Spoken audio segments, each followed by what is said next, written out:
Occasion ఏదైనా location ఎక్కడైనా తెలుగువారి వేడుక అంటే ఆలివ్ మిఠాయి ఉండాల్సిందే.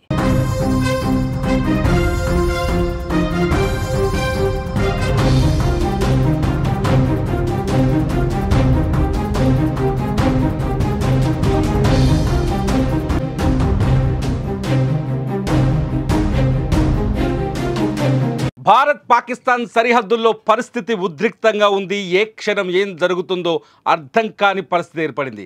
పాకిస్తాన్ భారత్ కొట్టిన ఎదురు దెబ్బకు అతలాకుతలమైనట్టుగా తెలుస్తోంది.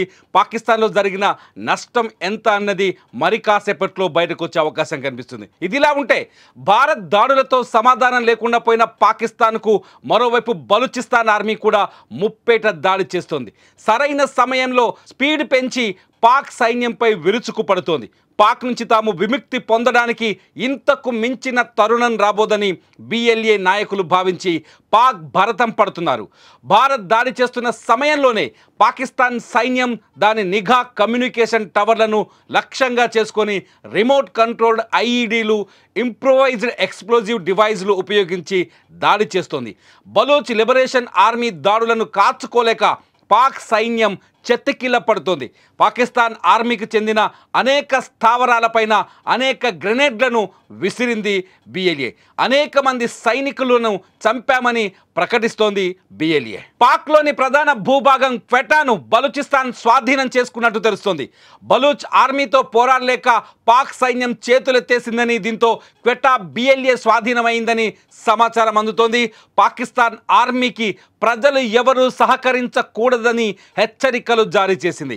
ఎవరైనా వారికి సహకరించినా సమాచారం అందితే పరిణామాలు తీవ్రంగా ఉంటాయని తెలిపింది. బలూచ్ స్వతంత్ర పోరాటంలో భాగంగా పాక్లోని 6 ప్రాంతాలపై దాడులు చేసినట్టు బిఎల్ఏ ప్రకటించుకుంది. గురువారం ఉదయం బలూచ్ వేర్పాటువాదుల దాడుల్లో 14 మంది పాకిస్తాన్ సైనికులు ప్రాణాలు కోల్పోయారు.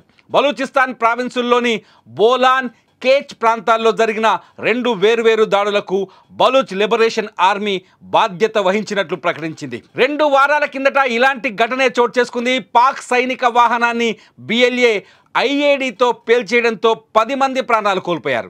పాకిస్తాన్లో అత్యంత విలువైన సహజ వనరులు కలిగిన ప్రాంతమే బలూచిస్తాన్. పాక్ పాలకుల పక్షపాత వైఖరి కారణంగా దశాబ్దాల కిందటి నుంచే బలూచిస్తాన్ పోరాటం చేస్తోంది. ఈ నేపథ్యంలోనే బలూచిస్తాన్ లిబరేషన్ ఆర్మీ పేరుతో ఏర్పాటైన దళం ఇటీవల పాక్ సైన్యంపై భారీ దాడులకు పాల్పడుతోంది. భారత్ అటాక్తో అనిశ్చిత స్థితిలో ఉంది పాకిస్తాన్. బిఎల్ఏ దాడులను తీవ్రతరం చేసింది. బలూచిస్తాన్ స్పీడ్ చూస్తుంటే అతి త్వరలోనే పాక్లోని మరికొన్ని భూభాగాలను స్వాధీనం చేసుకునే అవకాశం స్పష్టంగా కనిపిస్తోంది.